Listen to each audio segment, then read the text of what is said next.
माझ्या वडिलांच्या हातची एक फाईल आहे, ती अजून मी आमदार झाल्यावर बी होत नाही पूर्ण. कमीत कमी 5 ते 6 वेळा त्रुटी लावली गेलेली आहे. एक तर त्यांना पैसे दिल्याशिवाय ते प्रस्ताव मंजूर करत. त्रुटी लावणारे स्पेशल के लोक आहेत.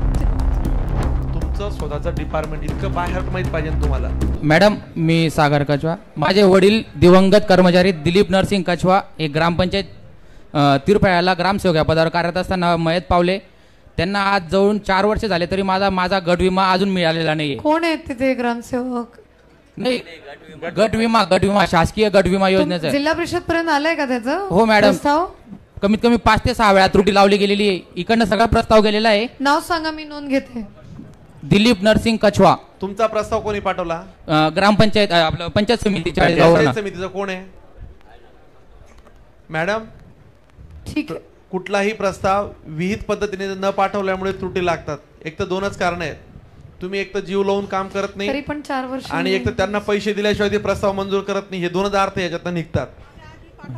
आणि हो, बरोबर आहे. 5 वेळेस प्रस्ताव परत खाली येतो.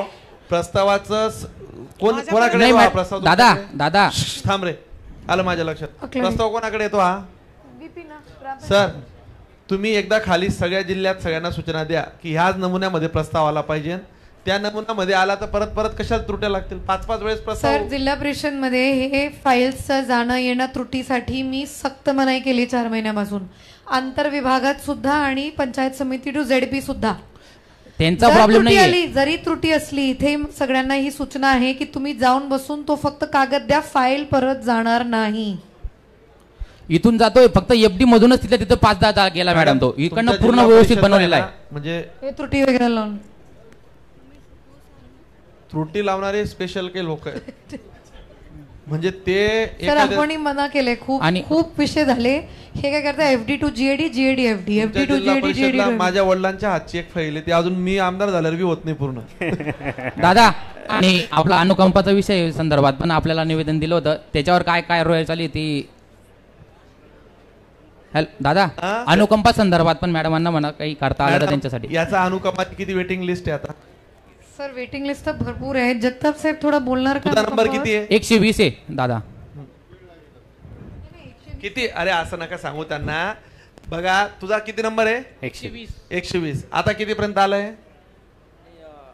साधारणतः 1 महिना तरी लागेल सगळे हे तपासून पुन्हा हे करायला. बघा, तुम्हाला सगळ्या विभागांना एक मनापासून सांगू का, यांना जिल्हा परिषद CO समजा मर्यादा आहे. तुमचं स्वतःचं डिपार्टमेंट इतकं बाहेर माहीत पाहिजे तुम्हाला की आता वेटिंग लिस्ट इतक्यापर्यंत आली. मी तालुक्यातलं तुम्हाला एकूण एक, म्हणजे मला तर इतके लफडे असतात माझ्या मागे राज्याचे, तरी माझ्या सगळं आम्ही डोक्यात ठेवतो. आपण शासनाचा पगार घेतो की नाही? आत्ता वेटिंग लिस्ट किती झाली हे माहीत नाही तुम्हाला, आणि त्याला लगेच सांगता आलं पाहिजे की बाबा खाली तुमचा असिस्टंट कोणी? ठीक आहे, चला. साहेब, कळवा जरा. मुख्यमंत्र्यांचा 150 दिवसाचा कार्यक्रम मध्ये गांभीर्याने हा विषय घ्यायला लावलाय.